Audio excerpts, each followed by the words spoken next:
cross-dresser Idris Okuneye, popularly known as Bobrisky, is at the center of the storm again after he revealed in a viral audio released by activist Martins Otse, also known as Very Dark Man, that some unnamed Economic and Financial Crimes Commission (EFCC) operatives collected 15 million naira bribe from him to drop the money laundering charges against him.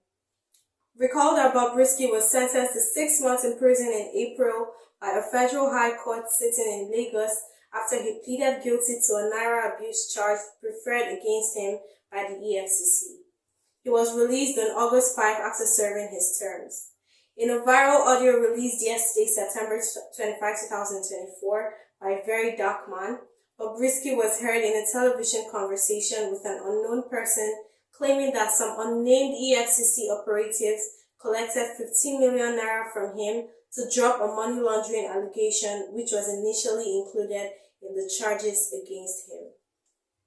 He also claimed in the audio that he served his 6-month prison term in a flat close to the prisons after one of his mentors spoke to the prison boss in Abuja. Bobrisky was also heard in the audio saying that popular rap star Folarin Folano, also known as Fowls, attempted to assist him in securing a pardon from the presidency through his father Femi Falano's SAN for 10 million naira. Reacting to this scandal, Bobrisky in an Instagram post claimed that the viral audio was fake and that he did not bribe any EFCC official to drop money laundering charges against him. He also insisted that he served his jail term inside the prison. The post read, I quote, "My attention has been drawn to a fake voice recording circulating on the internet that I paid EFCC 15 million naira and that I was never in prison.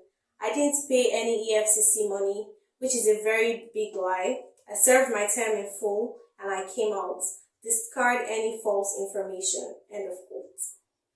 Before Bobrisky's yesterday's denial of the bribery allegation, the EFCC spokesperson Dele Oyewale had on Tuesday, September 24, said that the commission had constituted a team of investigators to critically look into the allegations. I quote, "To this end, the commission hereby invites both Okuneye and Otse, Very Dark Man, to make themselves available at its Lagos Directorate to assist investigators unearth the alleged bribery," he said.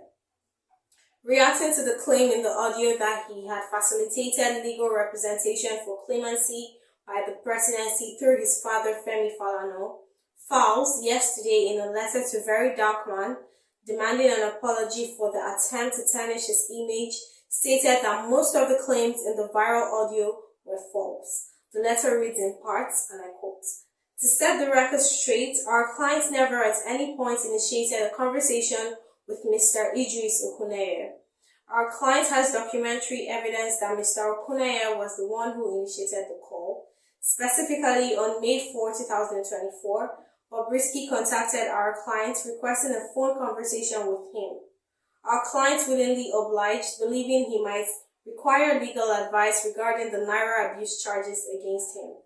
Mr. Okuneye called shortly after, but instead of seeking legal advice, he stated that he was in distress and needed financial assistance of about 3 million naira, which he claimed was necessary to pay some officials for permission to stay in the VIP section of the correctional center.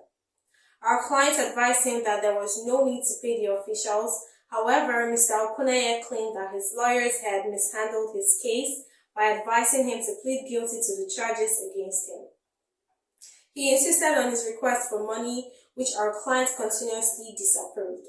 Without contacting our client, he proceeded to publish a careless statement containing multiple allegations, including insinuations that our client is involved in a homosexual affair and intended to secure a presidential pardon for Mr. Okuneye.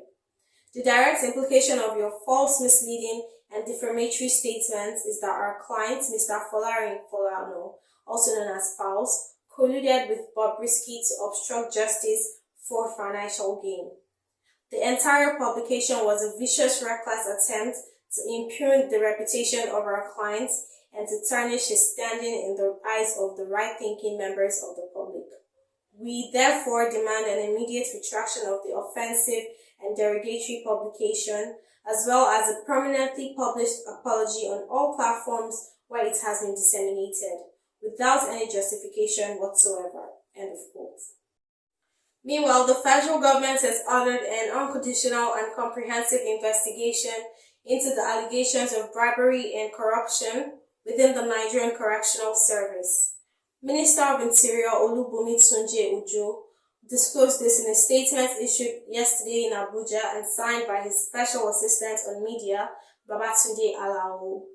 Alao in the statement said the minister unequivocally condemned the alleged reprehensible behavior, emphasizing that any form of indiscipline, unprofessionalism, and corruption will be met with zero tolerance and severe consequences within the paramilitary services under the ministry's purview. I quote. The ministry will not tolerate any compromise on its core values of integrity, transparency, and accountability.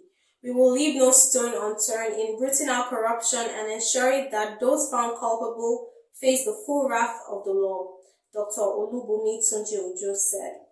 The ministry has called for a special investigative team headed by the Permanent Secretary of the Ministry of Interior, Dr. Magdalene Ajani, to probe this allegation and submit a comprehensive report.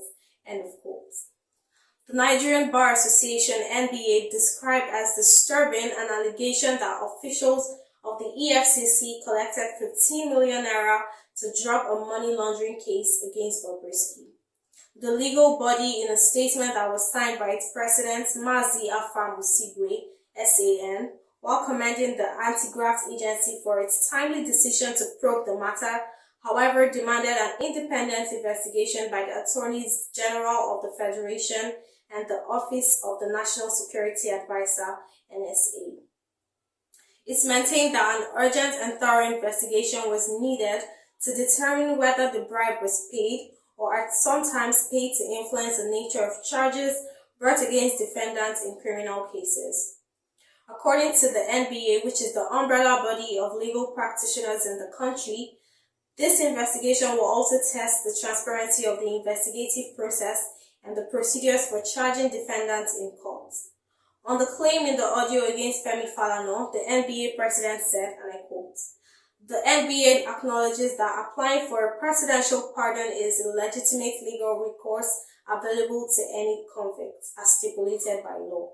However, it is crucial to clarify that such a process must follow due procedure and be devoid of any form of influence peddling and unethical practices. Femi Falana, SAN, is a highly respected legal practitioner known for his integrity and long-standing commitment to human rights and justice. He has denied the allegations against him. The Nigerian Bar Association urges the public to refrain from making premature conclusions regarding Mr. Falana's or indeed any person's alleged involvement in these matters. The Nigerian Bar Association reiterates its commitment to upholding justice, fairness, and the rule of law. We will continue to support all efforts to ensure transparency and accountability in our prosecutorial, law enforcement, and correctional systems. We also call for calm and restraint while investigations are being carried out. And we assure the public that we will monitor these investigations closely to ensure that they are conducted in a transparent and unbiased manner." End of quote. From Lagos, this is Risa Dominic Michael for News Express Nigeria Television.